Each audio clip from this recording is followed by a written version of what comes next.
네, 야당이 표결을 추진하는 양국관리법 등 쟁점 법안의 여야 합의가 무산되면서 오늘 오후 본회의에서 다뤄질 수 있을지 관심입니다. 야당은 본회의 상정을 강행하겠다는 입장이지만 여당은 정략적 의도라며 상정 자체를 반대하고 있는데요. 한편 검찰이 재작년 민주당 전당대회 과정에서 불법 자금이 전달된 정황을 포착해서 강제 수사에 착수했습니다. 이 사안까지 정치권 이슈들 자세히 짚어보겠습니다. 정연국 전 청와대 대변인, 복기왕 전 민주당 선대위 대변인 함께합니다. 두 분 어서 오십시오. 안녕하세요. 안녕하십니까?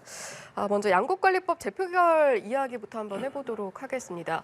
어제도 이제 여야 원내대표가 의장 주재로 만나서 이야기를 나눴는데 일단은 이 재투표를 하느냐 마느냐 가지고도 한참 이야기를 나누다가 결국 합의에 이르지는 못했는데요. 일단은 투표 다시 하는 겁니까? 어떤 겁니까? 아마도 재상정을 하지 않을까 싶습니다. 오후에 그렇게 되면 예. 우리 국민의힘 쪽에서는 이 법 자체가 남는 살을 국가가 강제 매수해주는 그런 법이고 농촌을 파탄내는 법이라고 지금 우리가 규정을 하고 있기 때문에 당론으로 거부하기로 돼 있는 그런 상황이기 때문에 아마 이 법이 통과되기는 어려울 것입니다.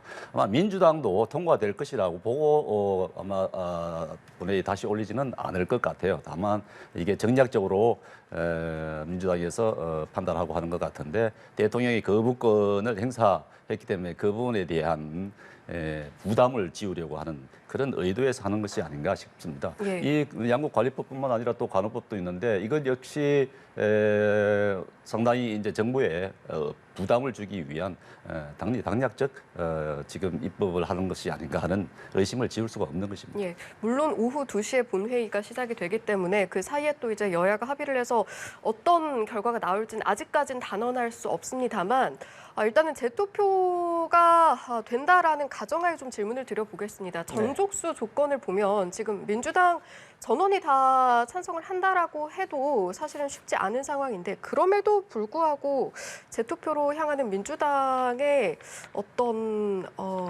의도라고 해야 할까요? 결정의 배경은 뭐라고 여쭤볼 수 있을까요? 거부권, 그러니까 제1투표를 하는 거기 때문에 이건 비밀 투표로 진행을 합니다.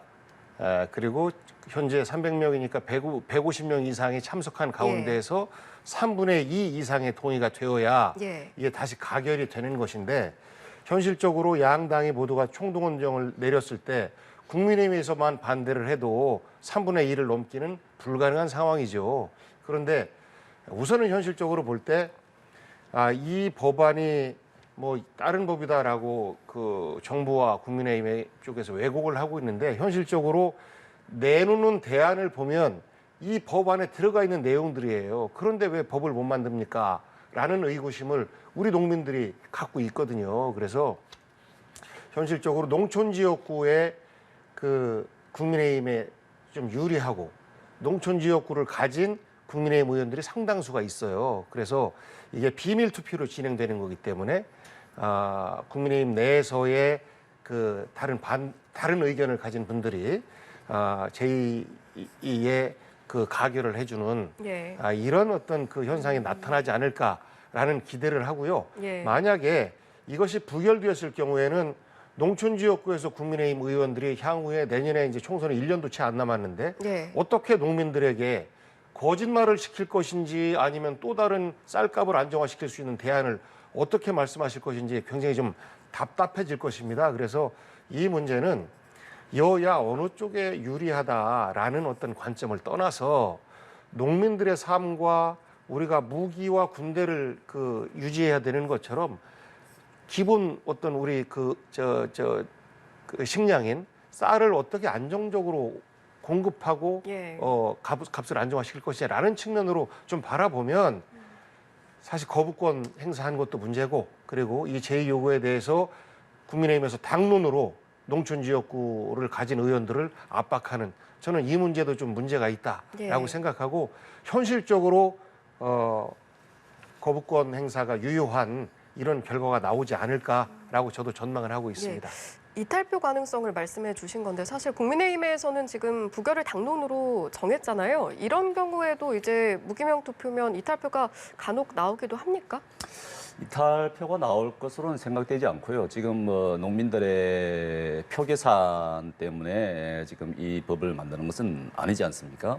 지금 우리 쌀농업의 미래를 지금 걱정하면서 지금 이 법안을 만들어야 되는 것이기 때문에 지금 사실 이 벼농사는 쌀이 그냥 매년 남아 돌고 있는 상황 아니겠습니까? 이미 다 얘기가 됐습니다만은 지금 남아 있는 쌀도 지금 어마어마하게 많습니다. 그렇기 때문에 지금 뭐 지금 정부에서 매입하고 보관하고 있는 쌀들을 매년 방출을 하는데 헐값으로 방출을 해야 된단 말이죠. 앞으로 이 쌀 뭐 가격이 안정화시키기 위해서 생산량이 과도하면은 정부가 다 매입을 한다 할 경우에는 지금보다 예상되는 것이 지금도 5% 매년 5% 이상 남아도는데 예. 한 15%까지도 남아돈다 이렇게 얘기들이 나오고 있거든요. 최대한 그렇게 된다 그러면은 이 쌀을 이 남아도는 쌀을 어떻게 할 것이며 여기에 들어가는 세금은 다 이게 허비하는 것이나 마찬가지인데 그런 농업 정책을 펴서는 안 된다고 하는 것이 우리 당의 입장인 것입니다.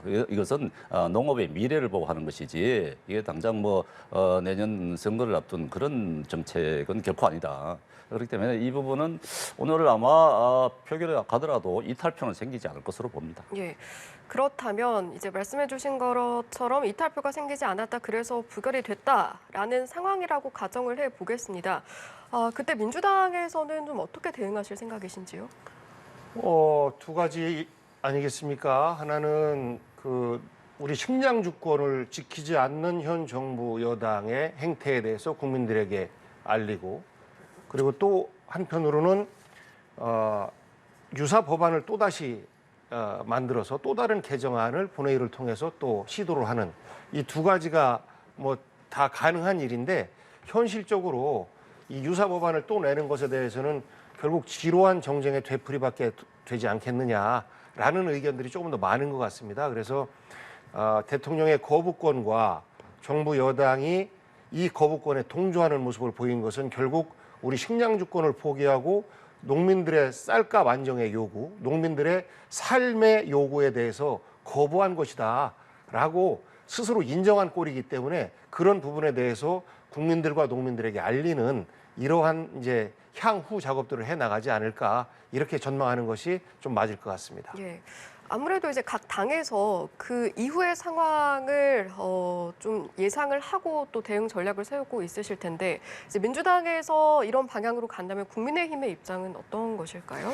이 식량 주권의 포기라는 것이 아니고요. 식량 주권이 아니라 당연히 식량 주권 중요하죠. 농업의 다양성을 갖다가 추구해야 한다는 것이죠. 지금 벼농사에만 이렇게 집중할 것이 아니고 사실 우리 지금 소비 형태가 많이 달라지지 않았습니까? 쌀 소비보다도 밀 소비가 많아지는 그런 상황이고 밀가루가 많아지는데 지금 밀이라든가 콩은 거의 작업 자영률이 거의 0%나 가깝습니다. 전량 지금 수입하는 그런 상황이거든요. 그렇기 때문에 이런 부분에 대한 농업 다양성을 추구를 해야 되는 것이고 또 미래지향적인 농업 정책을 펴나가야 되는 것 아니겠습니까? 스마트팜을 비롯해서 청년 농들도 또 육성을 해야 되는 것이고 하기 때문에 이런 쌀에만 집중해서 우리가 세금을 다 소비할 그런 상황은 아니다. 그렇기 때문에 또 좀 미래지향적인 그런 농업 정책을 펴야 된다는 것이 저희들 생각인 것입니다. 예. 정책과 관련해서 자꾸 말씀을 하시니까요.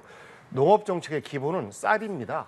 이 쌀이 어떻게 쌀이죠. 지켜지느냐에 예. 따라서 그 다음에 이것으로 어떻게 품종을 다양화시키고 말씀하신 그렇습니다. 예. 스마트팜이라든지 그렇지만 너무 과도하다는 얘기죠. 또 농업을 6차 산업화 시킨다든지 이러한 것들이 가능해요. 그런데 이 쌀 산업 분야가 무너지고 나면 안 됩니다. 현재 농민들이 올해 지난해 그 폭락한 쌀값들을 보면서 우리가 왜 농사 져야 되는지 모르겠다, 하소연을 합니다. 그리고 왜 비싼 아파트는 사주는데 이 쌀은 못 사주느냐라는 말씀들을 하세요. 맞는 말씀 아니겠습니까? 그리고 과하게 세금이 들어간다라고 하는데 그것은 그야말로 포장을 과대하게 한 거고요. 이 법안을 보면 그 쌀 면적이 더 늘어났을 때, 재배 면적이 더 늘어났을 때는 수매를 안 해줄 수 있는 이런 조항도 들어가 있고, 그리고 각 지역별로 쌀 재배 면적이 늘어났을 경우에는 여기에 대해서 페널티를 가하는 이러한 조항도 들어가 있어서 재배 면적이 더 늘어나서 쌀 생산량이 계속 늘어난다라고 하는 것은 거짓이에요. 그리고 정부가 발표한 대책들을 보면요, 이 법안에 들어가 있는 내용들이 다 있습니다. 그러면 이 법안 속에서 정부의 부담을 좀 줄일 수 있는 어떤 유격을 좀 더 둔다든지 3% 뭐 5%를 조금 더 그 유격을 더 둔다든지 하는 형태로 정부에서 타협을 해 오는 게 맞지, 이것을 마치 국가 경제를 무너뜨리는 이런 나쁜 법으로 선동을 하고 그리고 남는 쌀 뭐 저 사주는 법이다 이렇게 거짓말을 해요. 이 법은 정확하게 우리 쌀 주권을 지켜가면서 쌀 과잉 생산을 조정하기 위한 법이고, 이 조정 속에서 쌀값을 안정화시키고 쌀값이 안정화할 때 이로부터 파생되는 다른 농업 분야까지도 안정화되기 때문에 이를 위한 법인데, 왜곡하고 우리 국민들을 선동하고 있는 것은 정부 여당이다 이렇게 생각할 수밖에 없습니다. 지금도 정부는 쌀을 과잉 생산이 되면은 다 수급을 하지 않습니까? 쌀값이 폭락되는 경우는 일시적인 경우입니다. 그러니까 매년 쌀이 남아도 오는 그런 상황이거든요. 우리가 어떻게 쌀을 포기하겠습니까? 다 주식인데 당연히 벼농사를 갖다가 그건 매년 쌀이 남지 않아요. 그건 오해예요. 매년 남지 않아요. 지금 통계를 보면은 매년 남고 있는 그런 상황입니다. 그렇기 때문에 앞으로 지금 남는 쌀을 다 싸주겠다 하면 당연히 저라도 벼농사를 짓겠습니다. 남는 쌀 정부가 다 싸준다 그러면, 그렇다 그러면은 다른 농업은 어떻게 합니까? 그래서는 안 되는 것 아니겠습니까? 그렇기 때문에 지금 정부에서 내놓은 게 이제 직불금제를 지금보다도 2배를 확대하겠다는 것인데, 사실은 그런 방향이 오히려 더 나을 수 있는 것입니다. 다른 농업, 밀농사를 짓는다든가 콩농사를 짓는다 하면은 그것도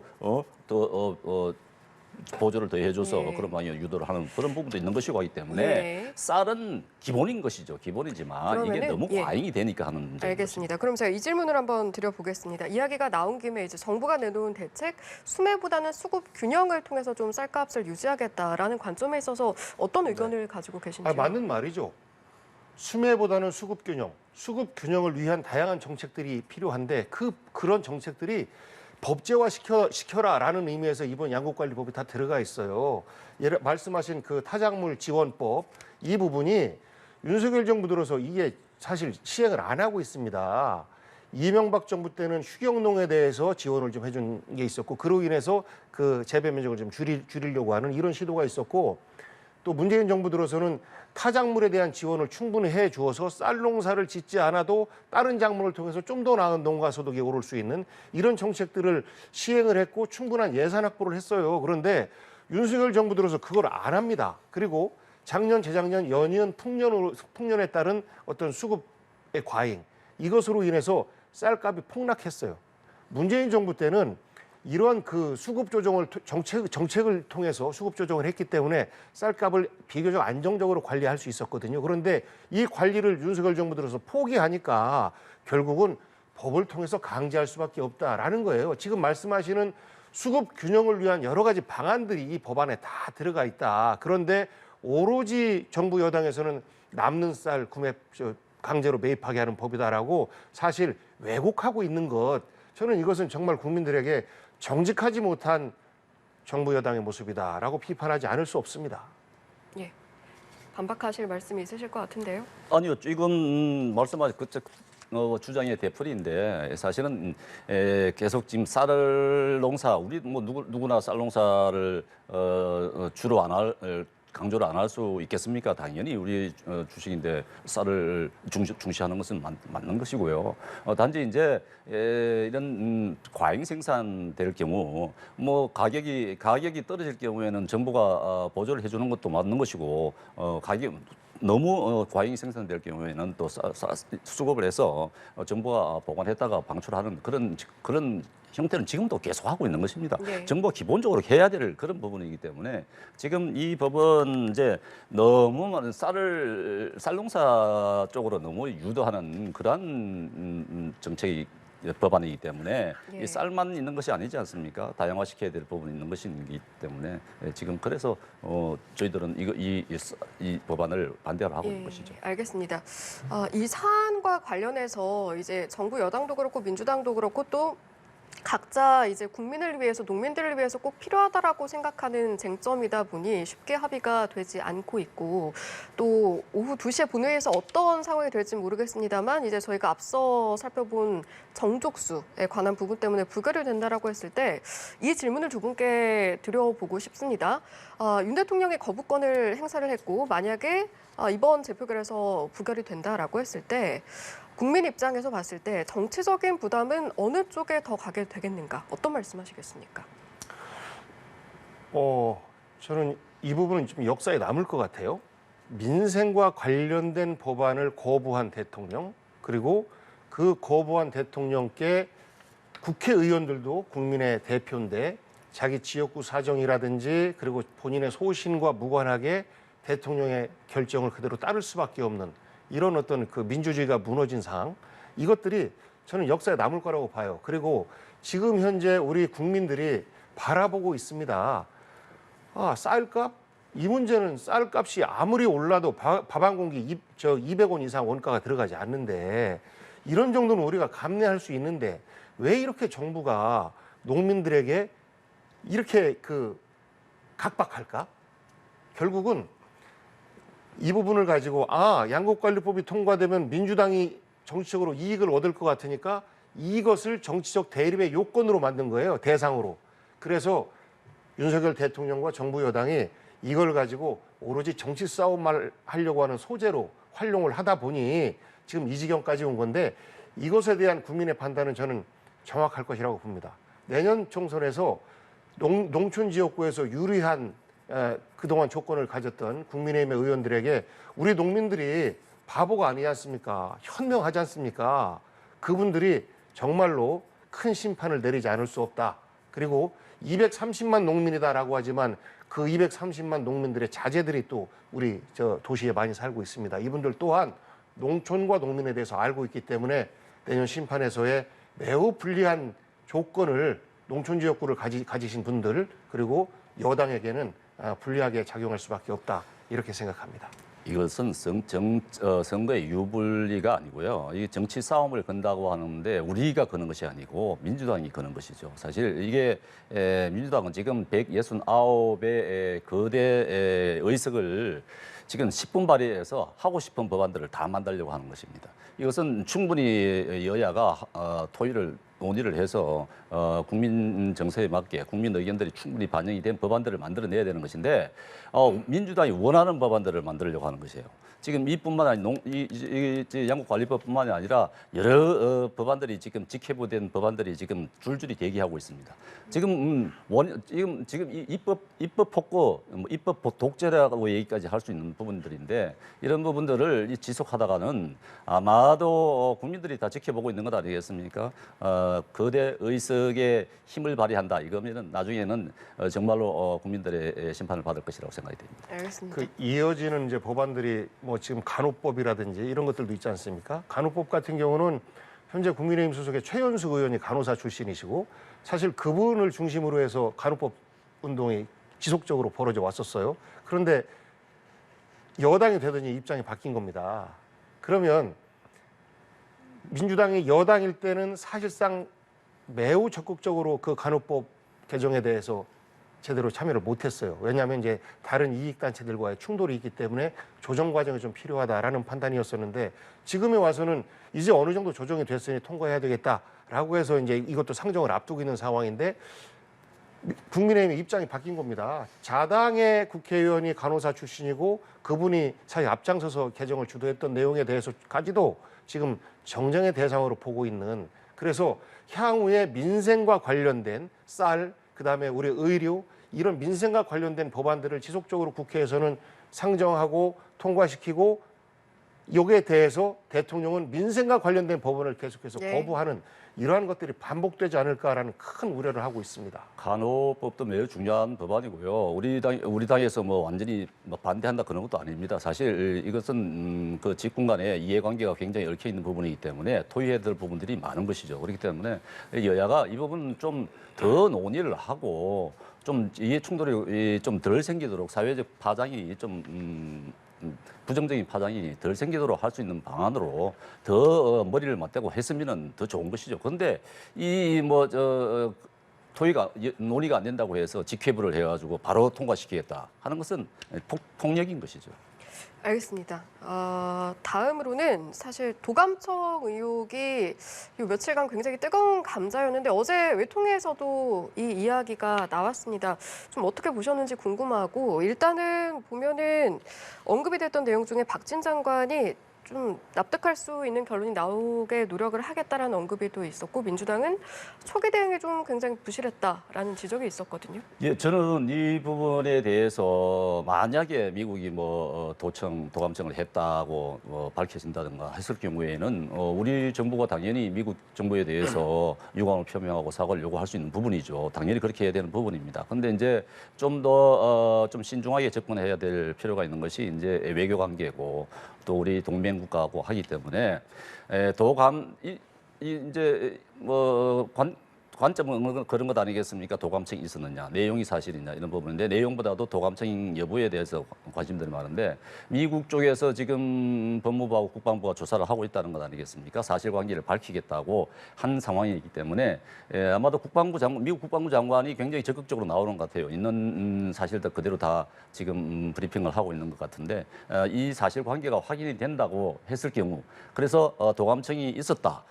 동맹국에 대한 도감청이 사실 뭐 공공연한 뭐 비밀이기는 합니다만은 미국의 도감청 기술이라는 것은 월등하다는 것을 우리가 다 알고 있는 것 아니겠습니까? 그렇지만 실제로 우리 대통령실이라든가 이런 부분에 대해서 도감청이 있었다 하면은 우리도 가만히 있을 수는 없는 것이죠. 당연히 사과 요구를 해야 되는 부분인데 사실관계가 명확하게 밝혀질 때까지 좀 성숙된 모습으로 좀 신중하게 지켜봐야 되겠다 생각됩니다.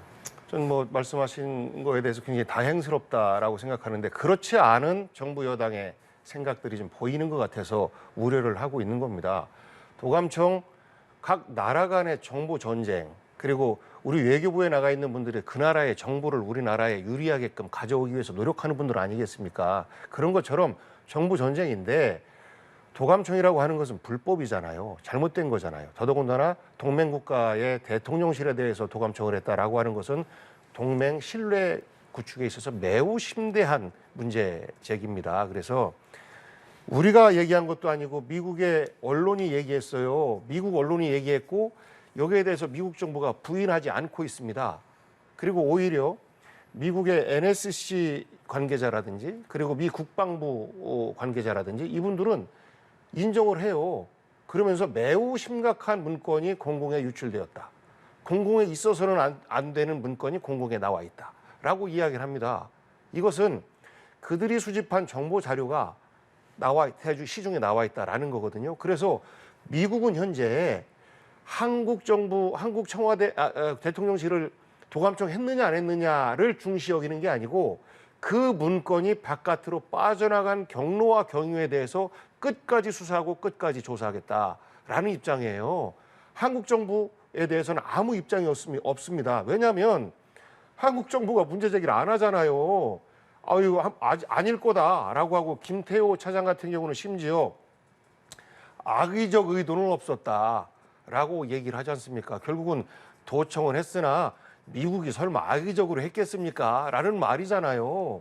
세상에 악의적 도청은 있고 선의의 도청은 없고 그런 겁니까? 이거 말이 되는 말씀을 하셔야 국민들이 이거는 미국 언론이 오해했구나라고 생각할 수 있죠. 그런데 여기에 대해서 미국 정부도 인정을 하고 미국 정부 관계자도 인정하는데 한국 정부만 유일하게 아닐 겁니다라고 얘기하고 그 중에서 박진 장관의 목소리와 그 대통령실 김태호 차장의 목소리가 뉘앙스가 좀 달라요.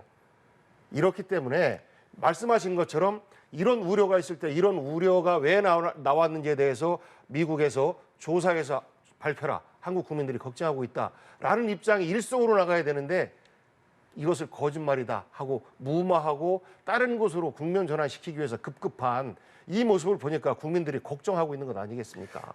지금 민주당 쪽에서는 우리 한국 정부만 지금 미국에 항의를 하지 않고 마치 고개를 숙여 들어가는 듯한 말씀들을 하시는데 지금 관련된 국가들 누구나가 프랑스도 그렇고 이스라엘도 그렇고 이 서류 자체가 위조된 것이다라고 보고 미국 정부에 대해서 그렇게 뭐 항의를 한다고 사과하라 이러지는 않고 있지 않습니까?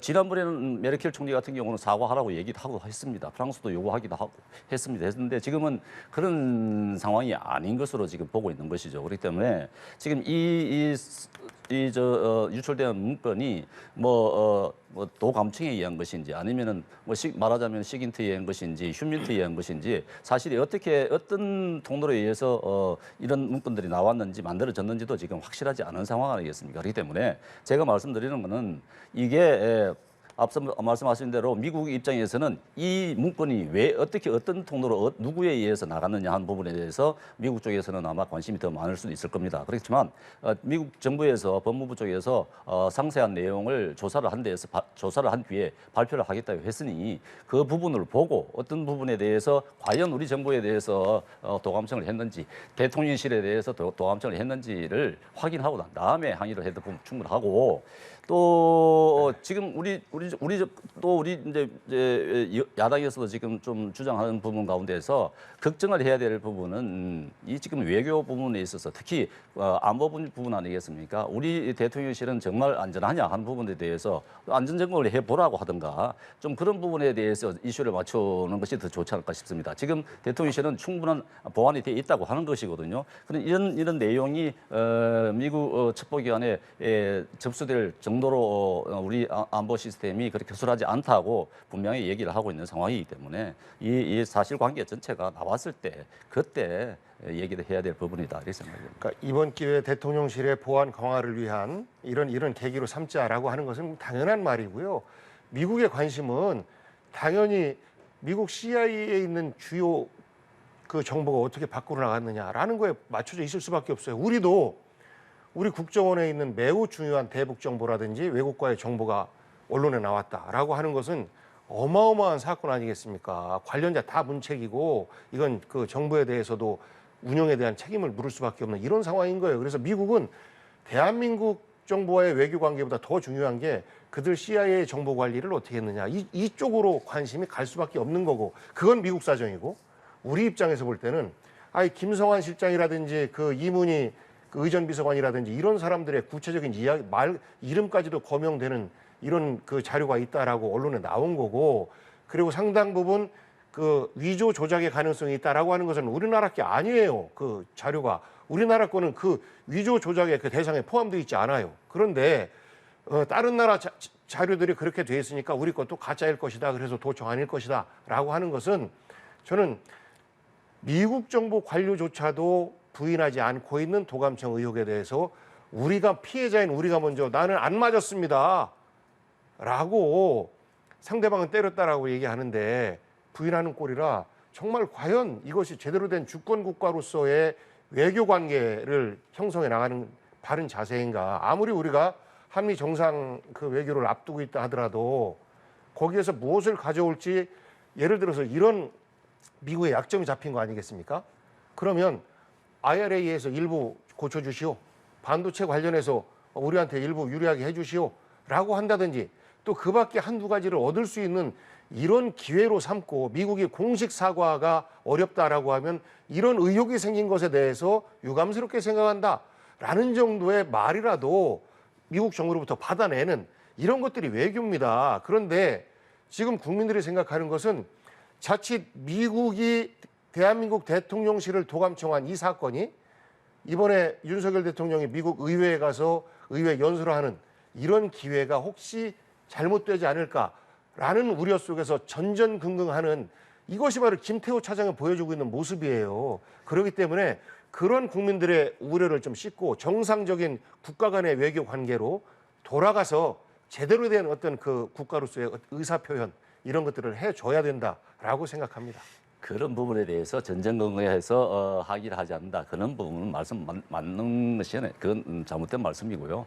당연히 만약에 미국에서 우리가 미국의 약점을 우리가 잡았다 그러면은 우리가 협상하는 데 있어서라든가 한미 정상회담 과정에서도 우리가 더 얻어낼 수 있는 부분들을 얻어낼 수 있는 지렛대가 충분히 될 수 있는 것이죠. 그렇기 때문에 우리가 이 부분을 우리 스스로 감추고 우리 스스로 위축되고 이렇게 할 필요는 전혀 없는 것이죠. 그렇기 때문에 근데 지금 대한민국 정부가 그렇게 하고 있지 얼마든지 않습니까? 우리가 미국에 대해서 더 큰 소리를 치고 거기에 대한 것을 더 받아낼 수 있는 그런 충분한 지렛대로 쓸 수 있는 것입니다. 그렇기 때문에 이 부분을 너무 근데 이게 우리가 무슨 동맹 관계에 있어서 무슨 위협을 주는 그런 문제로 이렇게 삼아서는 안 될 것 같다는 생각입니다. 상대방은 도감청을 했는데 우리 김태호 차장의 말로는 이 기회에 한미 동맹이 더 강화될 것이다 라고 이야기하는 것은 그 뭡니까 도대체? 그게 무슨 말이에요? 우리가 미국 백악관을 도감청했다 예를 들어서 이것이 의혹이 나오고 밝혀졌다라고 하면 무슨 일이 생기겠습니까? 입장 바꿔 생각해 보세요. 그 서로 간에 정보 전쟁을 하지만 이게 들키면 매우 큰 외교 결례이고 이를 통한 공식 사과. 오바마가 메르켈 그 독일 국민들에게 사과했지 않습니까? 그런 것처럼 우리도 거기에 대해서 항의를 해야 되는데 안 하고 있어요. 다른 나라의 정보도 그 문건 속에 들어있다라고 하는데 다른 나라의 정보가 도감청으로까지 진행됐는지에 대해서는 없기 때문에 안 나온 겁니다. 그 휴민트인지 시긴트인지 그러는데 이건 시긴트라고 분명히 적시가 돼 있어요. 그 언론에, 그 문건에도. 그래서 사실이 밝혀졌는데도 불구하고 계속해서 이것을 덮으려고 하는 대한민국 정부 자세에 대해서 왜 이러냐. 일본한테도 고개 숙이고 미국한테도 고개 숙이고 도대체 주권국 대한민국이 맞느냐라는 걱정을 우리가 할 수밖에 없는 상황 아니겠습니까? 자, 그렇다면은 그거는 이미 지나간 시점의 그 초기 대응의 아쉬움에 대한 말씀이시니까요. 이제 박진 장관도 납득할 수 있게 노력해 보겠다라고 했잖아요. 앞으로는 그럼 어떻게 해야 할까요? 우선은 지금 용산의 보안에 대해서 납득할 만큼의 개선 조치, 보완 조치가 좀 함께 따라줘야 된다. 현재로는 매우 안정적이다라고 하지만 이전할 때부터 미군 기지와 바로 가까이 있기 때문에 그로부터의 도감청 위험성이 높다라고 우려했던 것 아니겠습니까? 그리고 혹시라도 그 대통령실 이전하는 과정 속에서 그 장비가 그 일종의 그 이사 물품 속에서 혹은 그 기기 장비 속에서 도감청 장비가 섞여 들어갔을 수도 있으니까 전체적으로 다 확인하는 이런 과정을 해서 그 대한민국 대통령실의 보안을 강화해야 되는 것 하나 하고 또 하나는 외교 관계 속에서 이런 것들에 대한 재발 방지를 약속하는 혹은 최소한의 유감 표명 정도는 이끌어내는 이러한 노력들이 정부와 또 대통령에서 이루어지기를 저는 기대합니다. 예, 알겠습니다. 자, 덧붙일 말씀이 없으시다면 저희 주제를 좀 바꿔보려고 하는데요. 검찰이 재작년 민주당 전당대회 과정에서 불법 자금이 전달된 정황을 포착을 해서 지금 강제 수사에 착수했는데 일단은 이번 현안에 대해서 좀 어떻게 바라보시는지 의견부터 듣겠습니다. 저는 어제 보도를 보고 굉장히 놀랐습니다. 지금 어느 시대인데 전당대회에 돈 봉투가 살포가 됐다. 사실 과거에 이런 일이 있었습니다만은 2021년도 전당대회에 있었다는 것 아니겠습니까? 그때 송영길 대표가 이제 당 대표가 됐던 것 같은데 그때 캠프에 있었던 말하자면은 윤관석 의원에게 이정근 사무부 총장을 통해서 의원 10명에게 의원들에게는 300만 원씩 전달됐다는 것 아닙니까? 의원이 아닌 분들에게는 50만 원씩 전달됐다는 것인데 의원 10명에게 300만 원씩 그것도 두 차례에 걸쳐서 6천만 원이 전달됐다. 그리고 또 이승만 의원을 통해서도 또 전달됐다는 것 아닙니까? 그렇다 그러면은 최소한 10명의 그보다 훨씬 많은 민주당의 의원들이 돈 봉투를 받았다는 것이겠죠. 물론 지금 검찰의 수사 내용입니다만은 앞으로 어떻게 전개될지는 모르겠습니다만은 어쨌든 민주당 전당대회 그 당시에 민주당 전당대회는 더 혁신하겠습니다 했습니다. 지방자치선거에서 완전히 보궐선거였죠. 보궐선거에서 전패를 하고 난 다음에 더 혁신하겠습니다라고 타이틀을 내걸고 치른 전당대회인데 거기에 돈 봉투가 살포됐다. 어마어마한 사건이죠. 이것은 저희 상상도 할 수 없는 그런 일이 벌어진 것입니다. 이거는 민주당 내에서 제가 볼 때는 자체적으로라도 하루빨리 뭐 조사를 하든지 해서 어떤 뭘 국민들에게 소상히 밝혀야 될 부분이 있다고 보여집니다. 예, 당대 조치가 좀 시급히 필요하다라는 말씀이셨어요? 당내 조치는 지금 뭐 검찰이 압수수색하고 하는데 어떻게 하겠습니까? 그리고 당사자들은 부인을 하고 있는 상황이에요. 그런데 만약에 전당대회 때 이런 돈 봉투가 살포가 되었다라고 하는 것은 정말로 이건 있어서는 안 되는 일이죠. 근데 이 의혹은 돈 봉투 살포라고 지금 말씀을 하시는데 그게 아니고 돈 봉투가 전달되었다라는 의혹을 그 통화 내용을 가지고 검찰이 압수수색을 진행한 거예요.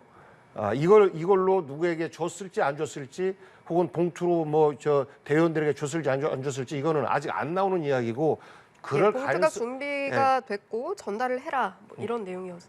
결국은 이제 선거를 이끌고 있는 사람에게 예, 전달해라라는 다른 내용이었으니까 결국은 그 어떻게 써졌을지에 대해서는 향후에 수사를 통해서 밝혀지겠지요. 근데 이 액수가 300만 원짜리 돈 봉투 10개다라는 것부터 시작해서 액수가 뭐 6천만 원이다, 9천만 원이다 각각 다 달라요. 그래서 매우 정확하지 않은 정보인 것 같다라는 것 하나 하고 또 하나는 저는 이런 문제는 여야를 떠나서 정치적 유불리를 떠나서 뿌리 뽑아야 됩니다. 노무현 대통령의 정치 개혁의 가장 큰 것이 돈 안 드는 선거. 물론 일부분 들어가긴 합니다만 아직도 그렇지만 정말 혁신적으로 바꿨거든요. 그것에 정면으로 반하는 것이 만약에 민주당에서 이루어졌다라고 하면 이 부분은 뿌리 뽑아야 되는 거죠. 잘못된 거죠. 예. 그런데 그 이정근 씨라고 하는 분의 전화기 포렌식은 최소한 6개월 전에 다 마무리가 됐어요. 그리고 어제 그분은 그런 여러 가지 재반 혐의를 통해서 4년 6개월이라고 하는 1심 선고까지 끝났어요. 그런데 그분 전화기의 포렌식 자료 이거를 지금에서 꺼내들어서 그 야당 의원들한테 압수수색을 한다라고 하는 것은 이 검찰이 국면 조정하고 있는 것 아니냐. 지금 4월 5일 보궐선거 이후에 국민의힘의 지지율이 떨어지고 대통령실의 지지율이 떨어지니까 알겠습니다. 야당 죽이기 위한 수사 아니냐 이런 의혹을 받기에 좀 충분한 이런 조건을 갖고 있습니다. 이 야당 쪽에서는 이 또한 야당 탄압이다. 야당 탄압을 위한 기획 수사다. 왜 시점이 이러냐 이렇게 얘기를 하고 있지 않습니까? 그렇지만 어제 왜 저도 그렇게 생각해봤습니다. 근데 왜 이 시점이냐 생각해봤는데 어제 이정근 씨에 대한 판결이 있지 않았습니까? 검찰 구형보다 훨씬 더 많은 선고가 있었는데 그 판결문 속에 이런 내용들이 또 일부 연관된 내용들이 있기 때문에 예. 사실상 검찰로 봤을 때는 이미 이 내용들이 나온 상황이기 때문에 압수수색을 일찍 하지 않을 수밖에 없는 그런 상황이었던 것입니다. 그렇기 때문에 물론 갖고 언제 어느 시점에 이 부분을 집중 수사를 할 것이냐 하는 부분은 검찰의 판단이겠습니다만은 예. 이미 이 물증들이 이제 감춰질 부분이 그런 우려가 있기 때문에 예. 일제히 압수수색을 한 것 같은데 예. 사실은 이런 부분은 이 내용 자체가 문제인 것이지 여당의 뭐 기획수사, 검찰의 기획수사 이런 주장은 알겠습니다. 얼토당토 않은 부분입니다. 이번 수사를 기점으로 해서 또 파급력이 어디까지 갈지 영향을 어디까지 미칠지는 좀 수사 진행 과정을 지켜봐야 할 것 같고요. 마지막으로 이 내용 간략하게 짚어보시죠. 국민의힘 중진 의원들이 김기현 대표에게 쓴소리를 좀 내놨습니다. 어떻게 보셨는지 간단하게 총평 들어보겠습니다. 쓴소리 오르는 말씀들 많이 하시더라고요. 그대로 됐으면 좋겠다라고 했는데 결과는 엉뚱하게 튀었죠. 오히려 상임고문인 홍준표 대구시장을 상임고문으로부터 해촉하는 뭐 면직인지 해촉인지 모르겠습니다만 그걸로 결론이 났어요. 그러면 전광은 압승입니다. 그러면 국민의힘에 기대를 갖고 있는 많은 중도층의 우리 국민들이 국민의힘을 떠나갈 것이다라고 저는 전망합니다. 네, 어제 쓴소리들이 많이 나왔던 것 같습니다. 우리 국민의힘 집행부께서 좀 세게 들을 필요들이 있을 것 같고 왜냐하면은 내년 총선을 앞둔 상황에서 우리가 중도층을 갖다 흡수를 할 수밖에 없는 꼭 반드시 해야 되는 그런 길이기 때문에 어제 얘기들을 좋은 얘기들 많았다고 참고를 잘 해야 될 것 같습니다. 예, 알겠습니다. 여기까지 듣고 마무리하겠습니다. 지금까지 정연국 전 청와대 대변인 복귀왕전 민주당 선대위 대변인과 함께했습니다. 고맙습니다. 네, 고맙습니다.